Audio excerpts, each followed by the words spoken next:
Good afternoon, the most beautiful souls of our planet Earth. We will talk about the main treasure of our lives today, about our children. I want to tell you about the shamanic principles of upbringing children. All of you have probably faced the fact that modern children are unusual. I guess almost every mother who comes to me says that her child is a shaman. I mean, they do not tell me their child is indigo, they tell me their child is a shaman oftener. He feels the fire. It dances around him. He loves nature. He's probably a shaman. I think he is. Modern children are this new generation of unique children born nowadays. They really possess a lot of energy. They are very sensitive to nature. They are not like us. And it is important for us to preserve their individuality. This is what we will talk about. First, please watch our video, where we tell how the shamanic ritual of attracting the soul of the future child is performed. It is important to understand all the aspects that will be discussed further. When a baby is born, a shaman performs a ritual according to the shamanic tradition on the seventh day of birth. The shaman holds a shamanistic ritual. He gets acquainted with the soul of the newborn baby and tells the parents and everyone present what qualities this soul possesses. He talks about its strengths, its predestination, what great deeds the soul was born to do, and what karmic situations from the past life follow it because they have not been solved yet. I mean, he speaks about the kind of help the child will need. I can already read your thoughts. Our child is already born. We have not had time to call a shaman. My baby is 30 already. Yes, unfortunately, this knowledge is wise, it's lost. And it's very rare for a mother to find out about it before conception. She conceives in the right way. She behaves correctly when pregnant. She gives birth to her child in the right way. And she then brings up her child in the right way. Let's see what you should do if such a ritual were not performed, and you were not told who your child is. In this case, the first shamanic principle of raising children would be as follows. For example, you have a small child, or you have a child who is 35 or 40 years old. Of course, our children will remain children for us at any age. You treat your child well. Sometimes, when you sit and watch your child play his toys or computer games, everyone has their own toys. You think, who are you? What are you like? What kind of soul are you? If you can, look into his eyes, especially if it's an adult child. He'll probably be happy to finally look into his mom's eyes. If it's a grown-up kid, you may sit together on the couch. Put your adult child's head on your knees, strike him like you did when he was small, and keep talking to his soul in your mind. Who are you? What kind of soul are you? What is your individuality? What are you born for? Ask these questions many times, inwardly. When you look at your child, you will definitely start seeing him. What he really is. You'll start noticing that he's got a talent, that he has got an eye for something, and he definitely does this thing better than others, especially if the baby's small and he's playing. Look and ask, who are you? What are you like? An amazing mom told me about a mistake she made when she was raising her little son. The boy was still little, 2 or 3 years old. And boys usually play with cars, right? They can't do without cars. Girls play with dolls. Boys play with cars. The boy had all sorts of cars, but he ignored them in every way. There were all kinds of cars, big, small, tiny, at home. He would not notice them. Mom thought that her son probably wanted a different car, and she bought him a different car. It all comes down that the mom was so stressed that she almost made her son play with cars because boys should play with cars. She made her son cry. But for some reason, the mom didn't see that her child painted on everything he could find. On his legs, on furniture, on wallpapers, I mean, absolutely anywhere, you know. She did not notice it, but she wanted him to play with cars. I would give very simple advice in this case. You don't have to make him play with cars. Look at him. What is he like? What kind of soul are you? You may think this example is very simple and so primitive. How could she not see that he was painting? Simply, it happened because her thoughts were not directed at it. Because there's a pattern that the boys have to do this. Yes. Ask your child inwardly, what are you like? What's your soul like? And then you will see his personality. It will be enough just to help them develop. Great. Don't torture the child. Try to help him become what he was born to become. The second most important principle of shamanic parenting. Always say positive words of support to your child. You can do it. You will do it. Well done. You're doing great. You may now think I'm saying such elementary things. Let's see how often we say these words to our kids. When the baby is just born, it's still very small, so tiny. We waited for his birth. We automatically say very easily that he is the best, the most beautiful one, mummy's sultan, mummy's lion, and many other things. We say a lot of compliments to a certain age. Then, the baby starts to show his energy. He starts breaking things. That's how he perceives the world. We think that he damages things. He may feel the emotion of irritation. He's in pain. They don't understand him. And at some point, we realize that now it's time to bring him up, teach him. We say, do it like this. For example, you have to clean the toys. You have to put the toys in the right places. Have you? A modern kid has a room full of toys. And here is what I saw in one family. Father returns from work and decides to do some parenting. He doesn't usually do that.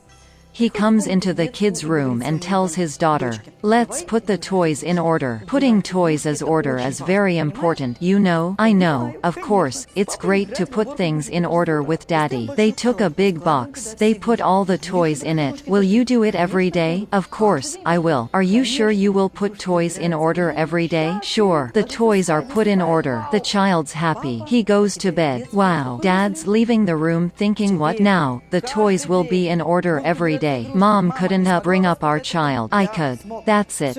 My child understood me. It's okay. Father returns from work the next day and sees what toys are scattered around the apartment. Father comes to his daughter and reminds her of the deal they made the day before. Will you put the toys in order? Father thinks his child did not understand him. Okay, let me explain it a second time. Come on, daughter, let's go clean up the toys. Will you clean up the toys with dad? Do you understand? The child says, I understand. What happens the next day? Same thing. And at some point, dad understands that his child, I apologize for this, the rude word, is stupid. He doesn't understand anything. He really doesn't. Kids learn through emotions, through imitation at this age. If they see the same action happening, for example, for 21 days, they will remember it. For examples, your child sees how you clean up the table after a meal. He sees it every day, and the child understands that he needs to clean up the table. If you teach them to put the toys to their places for a month, they would remember it. But we try to explain to our child what he really can't understand yet because he's still young. Look what happens. When we see that our child doesn't understand something, we start being stricter to him. And that's where we say that he has to do it, that he is not like other children. We think we have a reason to say critical words to this child. The worst thing we can do is start comparing him to somebody else. We start criticizing, demanding something from him. I often see it happening. I have adult students that faced the same when they were kids. It's really bad when we say that our child will never be as successful as his older brother. For example, your brother is great, and you're nothing at all. You're not going to succeed. These are all the things that create doubts about a child's abilities and block his abilities, talents and ability to develop. You know, they block his desire to develop. It's like a person who stops and stays in the same energetic position. And they try to adjust to different people, parents, grandparents, adults. Can you imagine? They lose the desire to evolve. The adjustment phase begins. They are adjusting to everyone around them, just to be the one they want him to be. How does it all end? With traumas, of course.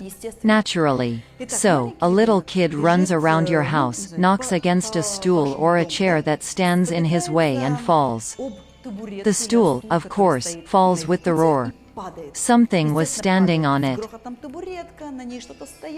The child is hurt. What does a parent have to do? Any wonderful mother understands that the child bumped, he's in pain. She should hurry to help him, lift him.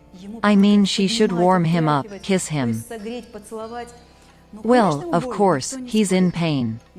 Nobody argues. But to distract the child from the pain, we often say the chair is bad, it's the chair's fault. Let's knock on the chair. That's okay, it's okay. Now go ahead and play. But what's going on inside a person? What's the subconscious recording? What's our nervous system recording? Is the child developing a nervous system? Everything it records is going to be used during their entire life. If there's an obstacle, it's the obstacle's fault. It's not my fault. Such a child grows into an adult, and there may be a conflict with the boss.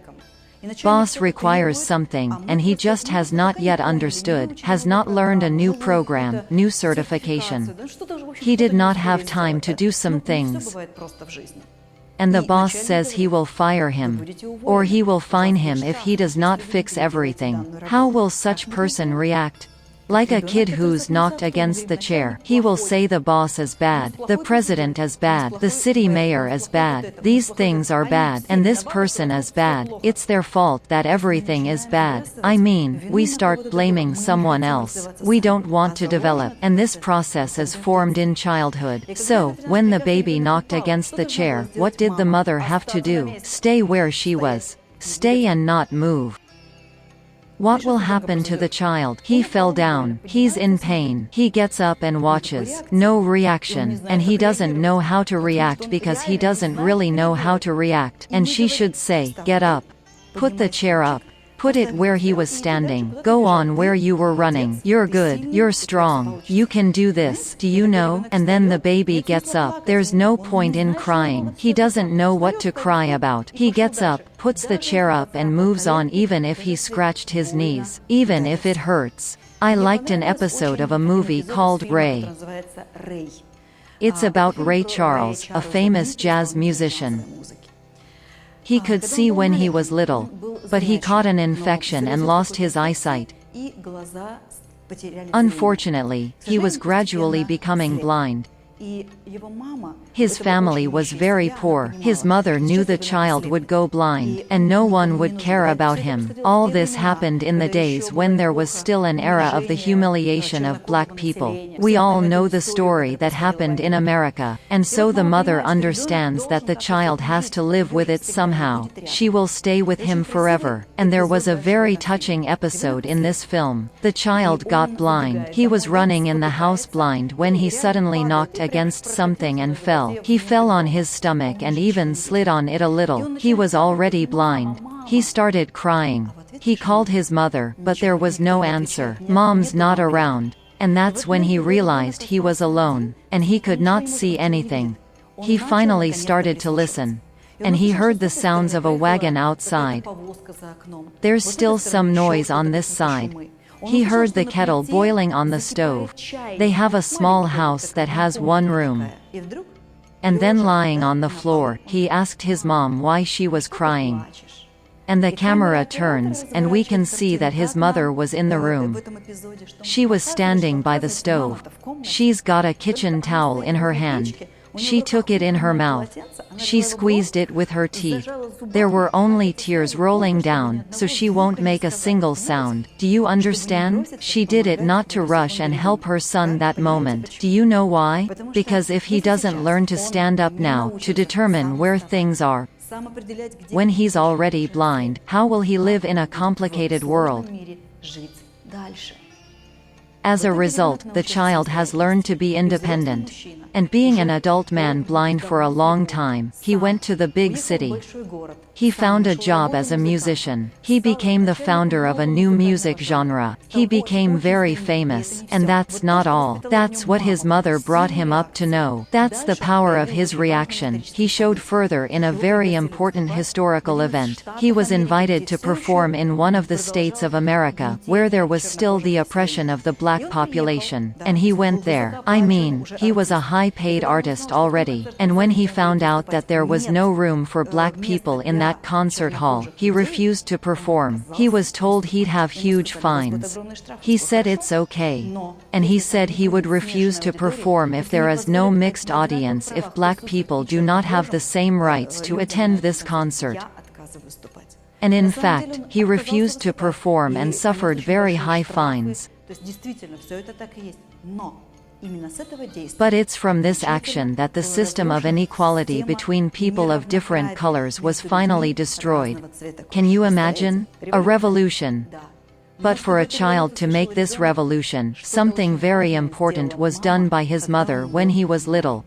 So even if your child fell, even if there are difficult situations, give strong attitudes. Don't blame anyone. Just say, get up. You're doing great. Go on. I believe in you. You'll succeed. Your child will be brought up hearing powerful attitudes, powerful words, and he will realize his predestination for sure.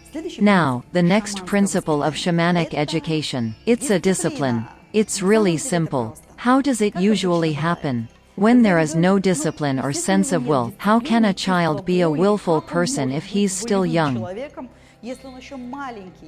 Of course, he's all different, very active. He can break everything around him. But we can teach him discipline. And discipline is the beginning of will. And will is a full success in life. Is that right? It's concentration. It's the ability to make decisions. It's the ability to achieve their goals. It's really a quality without which we simply can't live in today's world. What should we do? There's no point in shouting. There's no point in punishing the child, arguing, threatening, to finally get him to do his homework, or something else he has to do. There's no point. It makes sense to be wise. That's what happened in my life. I'm very grateful to my parents for applying that principle to me spontaneously. As a primary school student, like any child, I liked going out. I'm a shaman by nature. Of course, there's fresh air there. There are friends there. We had an amazing nature near us. There was a pit where you can measure the depth of a puddle with boots. It was very interesting, but we had to do our lessons. I started going to school, and my mother must have seen how long it took me to do my homework. Not knowing what to do. It was so boring. The first year at school, it's all so elementary, and they did a very simple action. They told me I could spend all my time outside when I do my homework. They would not limit it. I had to come back home by 10 to go to bed. It's been here days I did not go out already. I mean, you stay at home until dinner. Then after dinner, you go do your homework. I did not know what to do. I did it for so long, that when I finished with homework, it was time to go to bed, and my mom told me that I could do homework quicker and go outside. It took me 3 days to realize that I could finish my homework fast and go out. Is it not a discipline? It is. I mean, no one screamed at me. No one threatened me. No one forbade anything. They told me to do something and get a reward for it. You know, but if you don't do it, there will be no reward. So, just do it and get your reward. This is the beginning of self-discipline at such an early age. When you want your child to develop their will, teach them discipline first. Sport gives discipline. Regular exercise. Regular effort.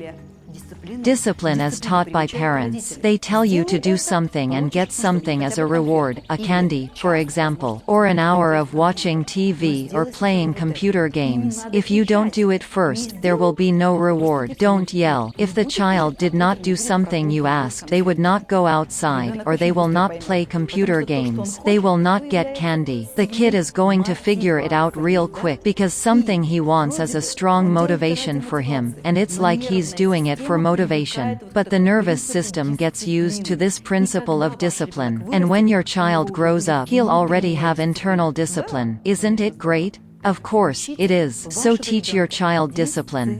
No shouting. No fighting. No scandal. Don't be upset that your child doesn't understand something. Teach him discipline. And the next important principle of parenting is to help your child be independent. Wow, that's hard to do in the modern world. We try to buy an apartment, a car for our children. What else? A bike, a computer, a phone, pay for his tuition. We do our best to buy an apartment for him to have his own home. We want to do anything for our child. It's kind of the right thing to do. But it's also the wrong thing to do. What did you do when you did not have anything? You did everything yourself, didn't you? If I have to do something, I use internal resources. There's an opportunity to apply talents. But if everything was done for you, will you apply talents? No. The talents will remain locked up there in the treasures of the soul. Can you imagine? What do you need to do if you want your child to be a businessman, or if not a businessman, but not to have a problem with money? Teach him to make money. You can ask him to help you in the garden, and you pay him for this help. You can give rewards for doing his homework. When your child is old enough, he can get a job for the summer, for example. You can support him go and earn some money of his own. Do you understand? Teach the kids to be independent. You don't have to pay for them. You don't have to buy everything for them. You don't have to decide everything for them, even a computer or bike. Give him a task, and then give a bike as a reward. Give him another task and offer a phone or a computer as a reward. Discipline and independence. And your child will really achieve everything in life by himself and even more. He will thank you by giving gifts, providing for you and helping you. And it's okay when your adult child pays your trips to seminars. You know, it is the right thing to do. It's okay to do that. It's okay when your child gives you $3,000 so you could travel to Egypt with shamans. Or go on a shamanic expedition in Russia. He tells you to rest, study, because you have put all your soul in him. So teach your children independence. And another important principle of shamanic education is to teach a child what he really needs in life. A modern child needs speaking languages. He needs to know how to drive a car. Of course, he needs to know how to work on a PC. He will learn to write, calculate, and do the math. It is really necessary. But there are many subjects our children learn that they will not need in life. It is important that a child, first of all, obtains the knowledge he will be really using in his life. For some reason, they don't teach the child to make money from a young age, to work with the energy of money, and that's what he really needs. For some reason, they don't study the psychology of relationships from a young age, or interaction with nature as what he will always need, or the art of harmony within himself, the ability to relax and work properly, yoga that will save our spine and keep us healthy and save our eyesight for all the years of our lives. These are vital things. Many subjects may not be needed for a child. You have to choose those that fit his personality. The thing is that now the child will study a lot of things at once. There will be an information overload, and he will not be able to keep the necessary information. We often meet people who have several degrees, a lot of knowledge, but they cannot apply them in life. And this talented, smart, educated person is left without money. He can't apply his knowledge. Do you know what will happen if a child studies what he really needs in life? No, he will not be stupid and uneducated because he does not read the classical literature, does not study music. It's all about what happens next when you've learned to apply everything you've learned, you've provided yourself with stability. What's going to happen? There is a natural process inside. The person will want to compose more music, do art, show his creativity, and do many other things. The man will keep enriching his life because he is already firmly established. He already provides for his lineage. This is the principle of shamanic education. He can realize his powers and be creative, erudite, developed personality at the same time. All this will be in harmony inside him. This is what is needed in our modern world. Now, look at this shamanic picture. You see a child. Look how good he is. He's smiling, you see his eyes in the area of his head and two wings. What does this symbol mean? It means the child's predestination is open. His soul can feel God and he, being so small, is able to realize all this. Good. There are his parents standing next to him. Mom and Dad, do you see them? Pay attention that Mom and Dad have masks on their faces. I spoke about stress and the mask it forms on our faces not so long ago in another video. If you remember adults now, you'll only remember their masks. We wear them. It becomes our habit. We see that this person is passive because his smile is turned downward. Another person is positive. These are real masks. We accumulate this mask through which we communicate with the world throughout our lives. This is self-defense. We interact with the world through such masks. We keep all those who can hurt us away. Most parents teach their child to put such masks on subconsciously, unintentionally, automatically. I would say they teach them to be plastic. I mean, not alive, but to adjust to everyone.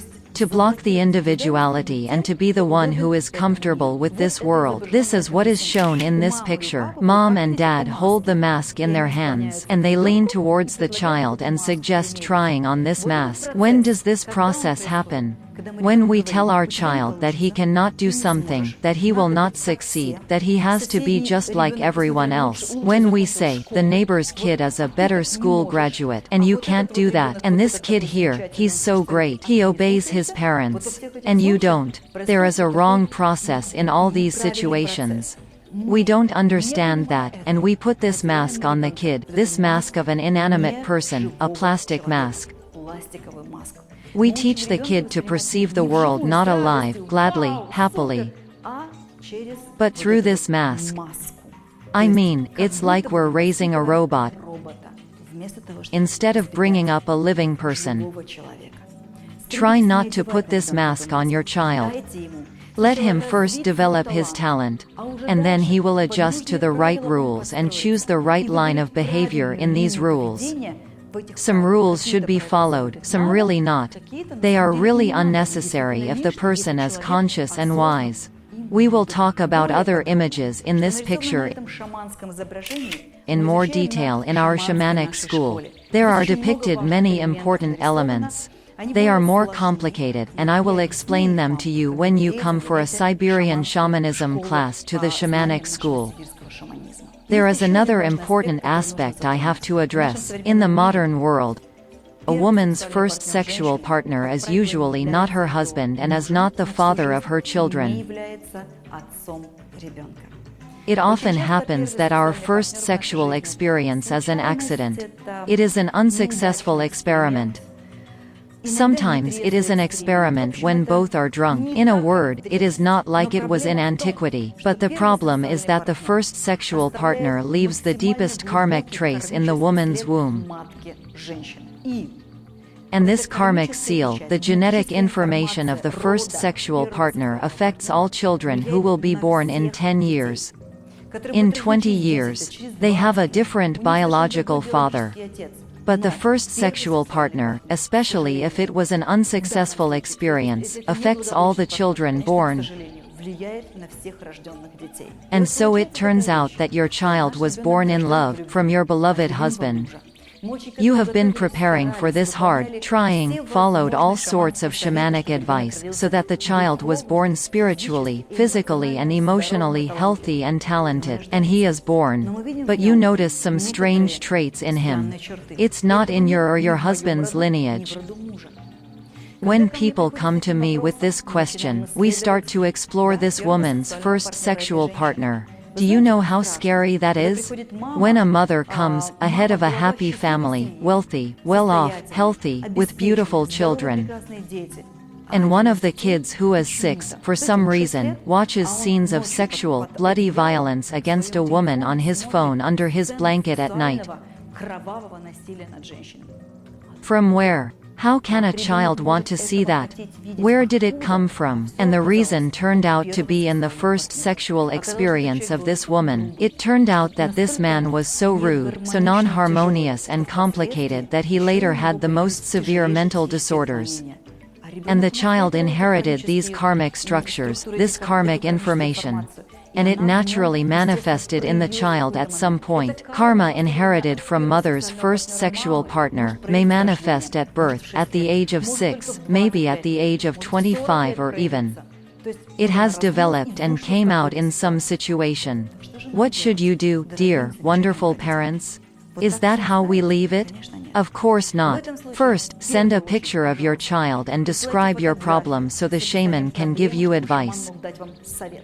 Second, get a protective amulet for your child to protect your child's soul from such karmic, difficult situations that he inherited when you are at the seminar. Third, how to help the child's karma to be purified from this dirty energy. What if your first sexual partner was like this? Who could tell? So, how to help? You can help if you're an elder of your lineage. You will regularly come to shamanic seminars, be purified, and undergo rituals of purification and filling with pure energy. Everything that happens to you will naturally affect the condition of your children. When you cleanse your lineage, even this heaviest karma of your child is being cleansed. Can you imagine it? Even this. And for the welfare of your children, you, beautiful mothers, need to visit seminars. You need to visit a place of power several times a year, to restore your power, to change the karma of your lineage. You should keep cleansing it, make spiritual efforts. You should develop spiritually. It's a guarantee that your child's negative karma will be cleansed. Well, we will definitely work with individual cases personally, looking at a picture of your child, a picture of your first sexual partner. If you have one, or maybe you can find it online, we'll solve the issue more specifically. In this case, I will recommend doing a certain ritual. In another case, I will recommend another ritual or even several rituals. Let's raise our children in the right way. And at the same time, let's help our adult children who have already inherited not the best things because we didn't know how to do things right. Let's help our family tree. Free yourself from the influence of the spirits of the lower world with the help of a ritual conducted for you by the psychic of our school at a seminar that will be held in the places of power. The amulet will help you. Carry it with you for 21 days, and the spirits of the amulet will help you and protect you. It's time to start helping people now. The power will come to you at our seminar. Bring new people to our seminars and be happy.